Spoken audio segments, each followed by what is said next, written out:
A terceirização é uma prática comum nos dias de hoje entre as empresas e é uma forma de diminuir os custos daquilo que se faz, daquilo que a empresa faz. Por exemplo, uma empresa, ela terceiriza a limpeza, todo o trabalho de limpeza. Um hospital, por exemplo, ele geralmente contrata uma outra empresa especializada para que faça a limpeza hospitalar, porque isso requer um cuidado, uma atenção maior. E assim fazem outras empresas também. Os bancos, por exemplo, começaram a terceirizar parte das suas atividades, aquilo que é possível terceirizar. Mas nós estamos diante de um acontecimento que não foi terceirizado, que é a obra de salvação. Deus, depois de ter criado o ser humano e depois de ver que o ser humano se perdeu na condição de pecador, Deus mesmo se envolve com a salvação deste ser humano. Primeira leitura que nós ouvíamos, o profeta nos lembrava, e ele afirmava isso várias vezes, dizendo: eu mesmo me comprometo com este povo, eu mesmo vou vir em socorro do meu povo, eu mesmo venho para dar a salvação. É Deus mesmo que se compromete com o seu povo. É Deus mesmo que assumiu esta condição de ser o garante, o salvador, a esperança do povo. Já que o pecado nos afastou desta possibilidade da convivência, de estarmos em um relacionamento mais próximo com Deus, e por causa disso, nós fomos expulsos daquele lugar pensado por Deus, por causa do pecado, é Deus mesmo que vem em socorro desta fragilidade humana, para nos resgatar, para nos salvar. E o caminho escolhido por Deus é o caminho da realidade humana, da natureza humana.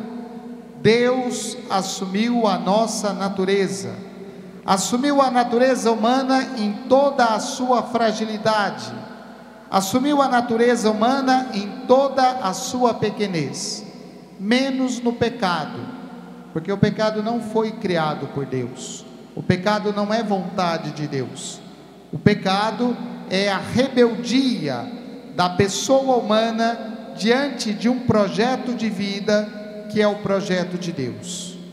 E ao assumir a natureza humana, Deus se abaixa, e este abaixar-se de Deus é para encontrar o ser humano na sua condição mais pobre, na sua condição mais simples, na sua condição mais humilde.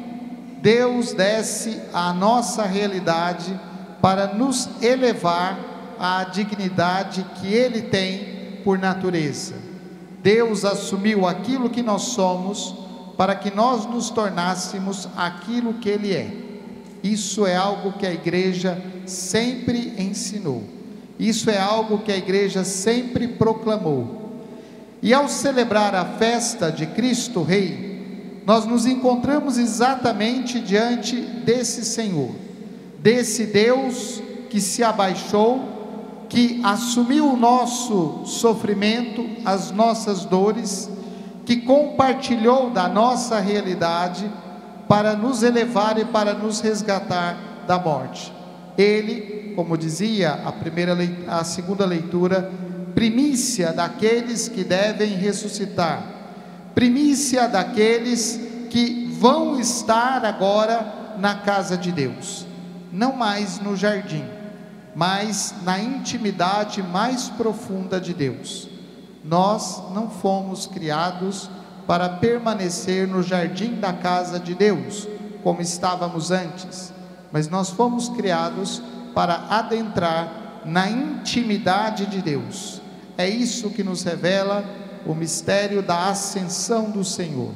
Quando Jesus vai para junto do Pai, Ele carrega com Ele a nossa humanidade, não aquela humanidade perfeita, mas aquela humanidade sofrida, aquela humanidade marcada pelas chagas, marcada pelos sinais da paixão.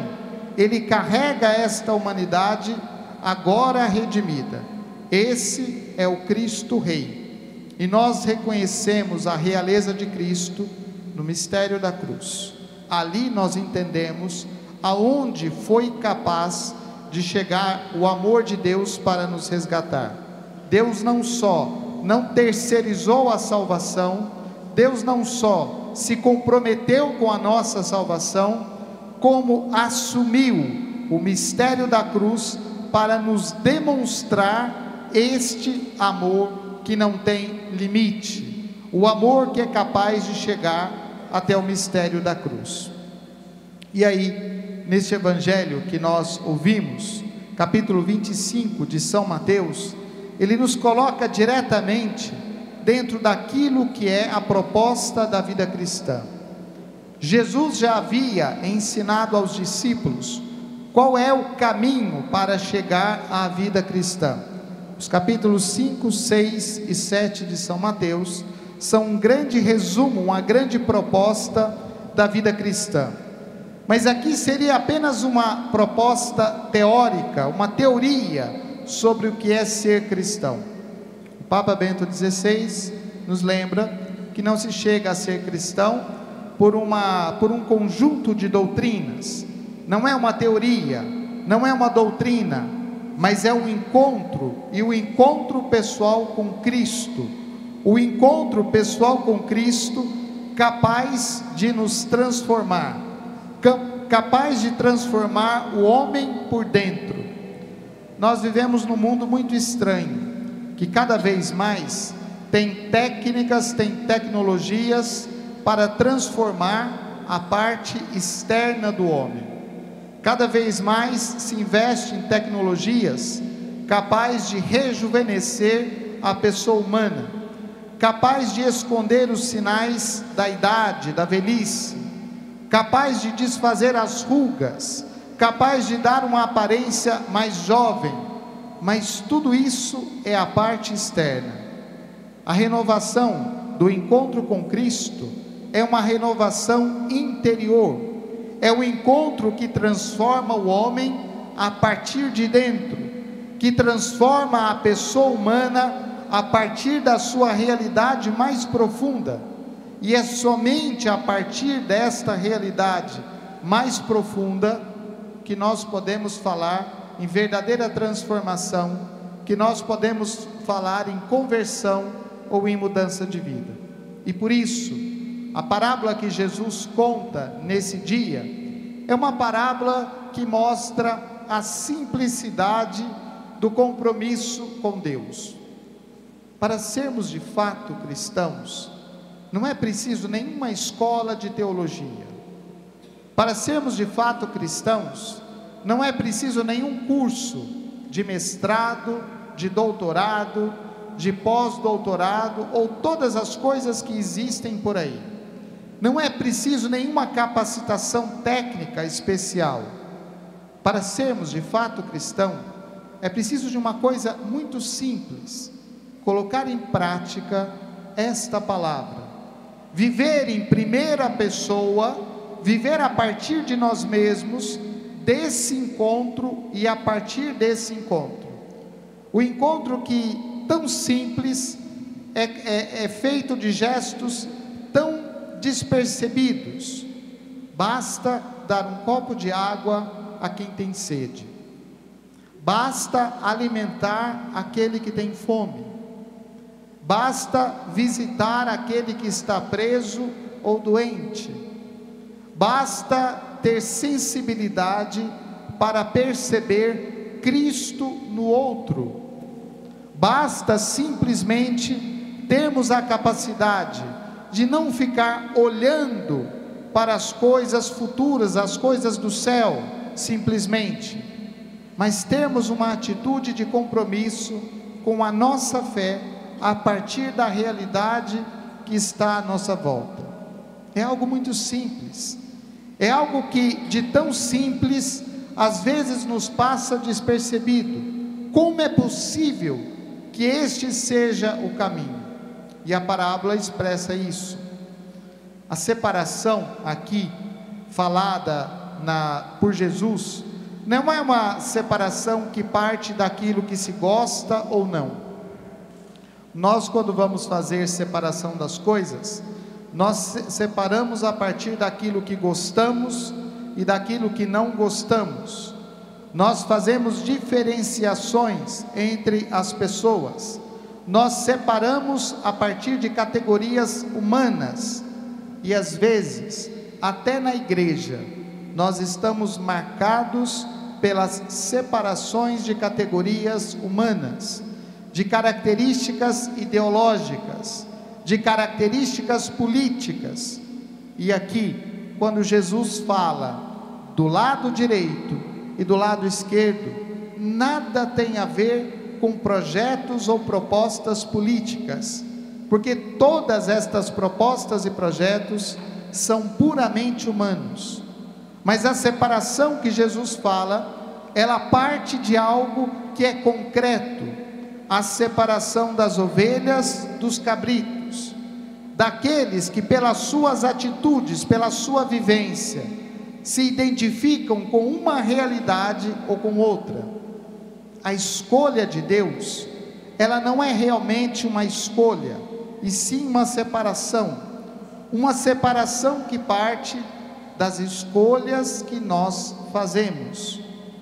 Quais têm sido as nossas escolhas? Como nós estamos nos colocando, nos comportando diante daquilo que nos é proposto? Como nós estamos vivenciando a palavra de Deus? Há 80 anos, nós estamos hoje abrindo o jubileu dos 80 anos da nossa diocese.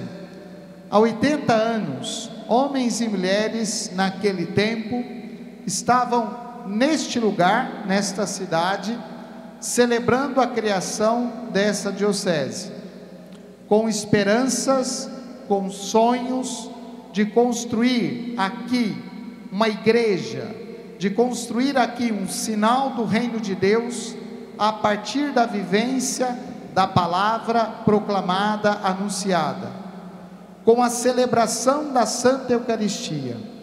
80 anos depois, o que é que nós contemplamos?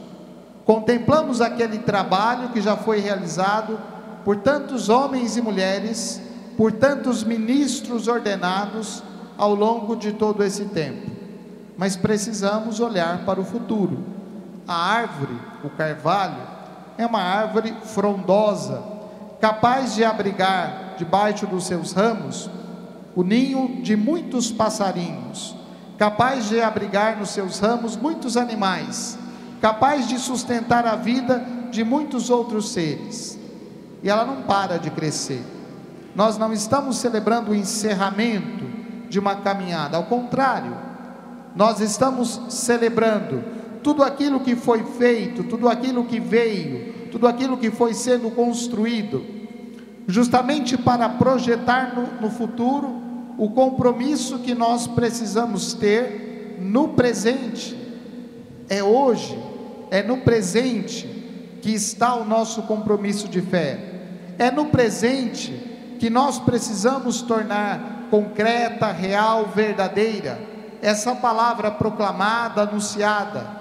Esse convite à conversão é para nós, hoje, no tempo de hoje, para que nós, melhor transformados pela palavra de Deus, possamos continuar a construir o seu reino, o reino que já começou, o reino que já iniciou, o reino que está em andamento, e compreendermos melhor aquilo que Deus espera de nós, não como encerramento, mas como início, como continuar essa caminhada.